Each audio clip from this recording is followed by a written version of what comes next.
So what did my struggles with food addiction look like? Hey folks, my name's Allie. Let's get started.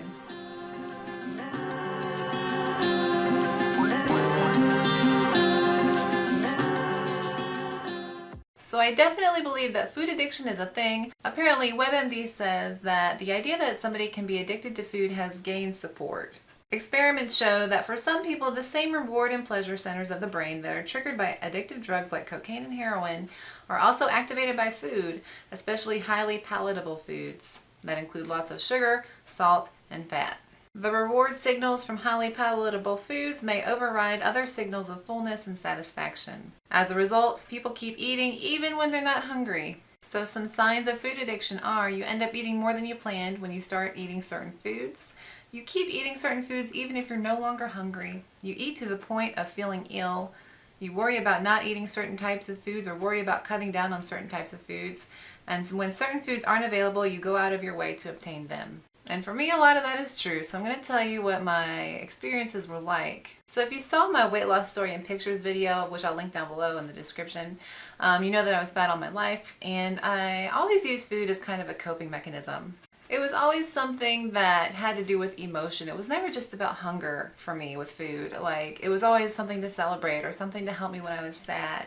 And so it was rarely ever something that I used as a way to, satiate a hungry feeling. It was always something that comforted me. So I started really noticing that I had a big issue with food back when I was in my early days of college when I lived with a few roommates. We lived right next to a McDonald's, and so, we would always go get food together, but sometimes late at night I'd go by myself, and I'd get not only like the Big Mac meal, a large size, but I'd also get a couple McDoubles or double cheeseburgers on the side, and I would eat those in my car because I was ashamed that they would see how much I was actually eating. So I'd just walk in with my meal bag with just the Big Mac meal, but I had already eaten a couple burgers by myself.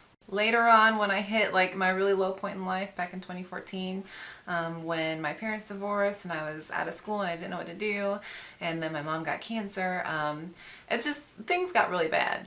So I kind of wrote down what I was eating back in those days, just to kind of paint the picture for you. From pizza places like Papa John's, I'd order 2 pizzas, a dessert, breadsticks, and a 2-liter Coke, and I'd eat most of it in one sitting. If I didn't eat it all in that one sitting, then I'd eat it throughout that night and maybe for breakfast, so I'd eat all those calories. If I ordered a Big Mac meal, I would get chicken nuggets, McDoubles, and a shake to go along with it. At Taco Bell, I would order a Nachos Bel Grande, a grilled stuffed chicken burrito, a couple gorditas, and then a bean burrito. And the bean burrito was for the ride home because it wasn't as messy as the other things, so I could eat it while I was thinking about all my other food. Late at night, I'd go to Rite Aid because it was the only thing besides Walmart that was open and it was just easier to get to. And I would get these big bags of candy. I'd get the big family-sized bag of the bite-sized Snickers, and I'd eat that whole thing. And then I'd get the big bag of Twizzlers, the peel-apart ones, and I'd eat that too. All in one night, all in one sitting.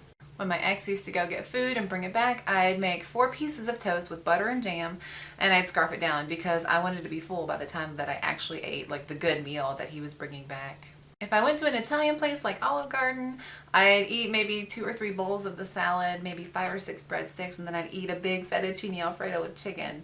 So for all of these meals, most of the fast food ones I ate in secret. I was ashamed when I went through the drive-thru. They probably knew that it was all for me because I was big back then, and so I was ashamed that they knew that it was for me, and I just went back to my apartment when I lived alone and I just ate it quietly, just watching TV. And so I was hiding it basically, and I was ashamed that other people knew. For me, when it came to binging, I really needed that full feeling. I loved the feeling of being full. It made me happy, and when I was at a lower point in my life, it helped me sleep too.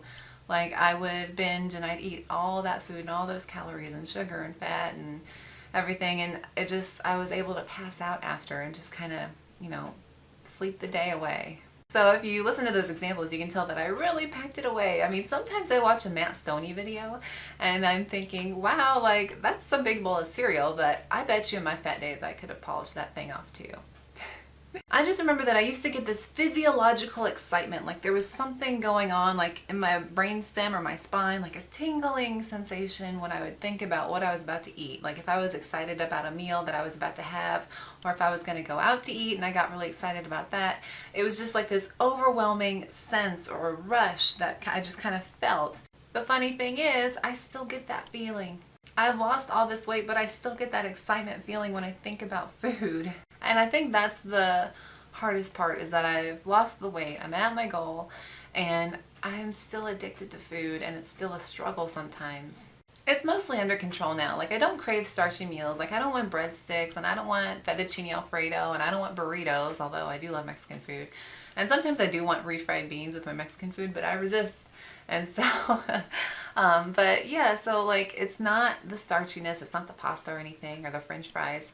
For me now, it's still sweets and nuts. Like, if I can get a can of roasted pecans, I can eat that whole thing in like 15 minutes. And I binge on them, and I binge on sweet things that I can eat on keto, like peanut butter or sun butter, even better.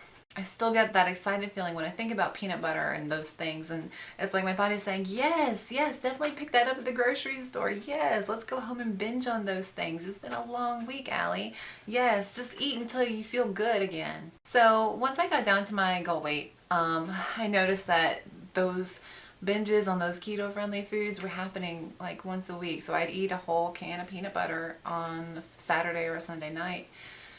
And of course, it kicked me out of ketosis, and I told myself, oh, but you know, it's still technically a keto-friendly food. It's not like you're eating a cupcake, right? Or it's not like you're eating pasta or anything. And so, I don't know, like, for me, it was just something that I struggle with, like, on a weekly basis. So then I went for a while of just saying no to those foods altogether. They were on my no-go list. I would put them in the same category as I would like regular ice cream or a cupcake or something. And so I didn't buy them for a while. But then, you know, I'd get that little voice in my head on the way home from work on a Friday, or, you know, after we come back from a Saturday night out, and I'd be like, let's go get some peanut butter, okay? And so I would, and again, it didn't help anything. Recently, I've gotten better. I've gotten back to establishing mini goals. If you've seen my motivation video, I'll link down below. I say I have a big goal. I've reached my goal, right? So now I need to incorporate more of those mini goals.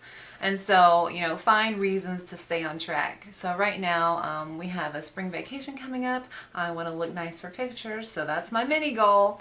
And so then, you know, we'll have summer coming up, take a little maybe 2 or 3 day vacation then. And so I want to look good for that. And so just keep having these mini goals is one way that I'm trying to stay on track. Also, too, I've come to the realization that, you know, I'm at my goal. I want to enjoy life. And so if I want to have peanut butter or sun butter or roasted pecans, I'm not going to deny myself them. I am going to incorporate them so that I eat them, for example, for dessert. And I'm going to allow myself to have a little bit, you know, every day, but I'm not going to binge on it. And that's been working better than trying to just put it on a no-go list. So it's working for me. But there are those foods, like obviously I do keto, so I don't eat French fries or anything like that. So those are definitely on a no-go list, just because, I don't know, I haven't eaten them for so long and I don't want them. But things that I can technically eat that I would still binge on, I'm incorporating them into my daily life instead of just saying you'll never have them again. Because saying that I'll never have them again almost makes me scared, and it makes me think I'm never going to enjoy life. So I allow myself those little pleasures at the end of the day to have that, you know, a couple tablespoons, 32 grams of peanut butter if I really want to. So yeah, that's what my food addiction looked like. I ate and I slept, and I ate and I slept, and it made me feel like I could just avoid things, like I could just, you know, sleep the night away, and eating that food just made me feel happy, and having that full feeling made me feel comforted, and it was just something that I was addicted to. Both of those feelings, you know, the excitement that rushed over me when I thought about food, and the full feeling, and then going to sleep, and it was a bad combination. And thanks to keto and low carb eating, I definitely have it under control. Like I say, I still struggle, you know, with like keto things like peanut butter or whatever, but at least now, like, it's not something that I'm as much addicted to. I still, like I said, get, you know, excited about those foods when I think about them, but it's not something that I can't really control. And I'm trying to incorporate them more so that I don't crave them as much. Well, folks, that's about it for today. I mean, those are just my struggles with food addiction, what it used to look like when it was really bad, and the struggles that I still deal with, you know, to this day. If you struggle with food addiction, or you have in the past, let me know what that looked like. I mean, I think that my experience would be pretty universal, you know, those feelings of happiness when you do eat that really good and tasty food. But I also wonder if there are other types or other ways that the food addiction manifests itself in other people. So let me know down below. Also too, if you have a question for either me or the muscle, we're going to do a joint video next week. So maybe you want to ask us how we do our food situation together or anything like that, just let us know down below. If you enjoyed this video, please like and subscribe to my channel. And if you want to find me on Instagram, my name is keto_Ally. Also too, I have a blog. It's AllyMcWowie.com where I have my favorite recipes at the moment. And also you can find me on Facebook. All those links will be in the description down below. Again, thank you guys so much for watching. Have a good one. Bye.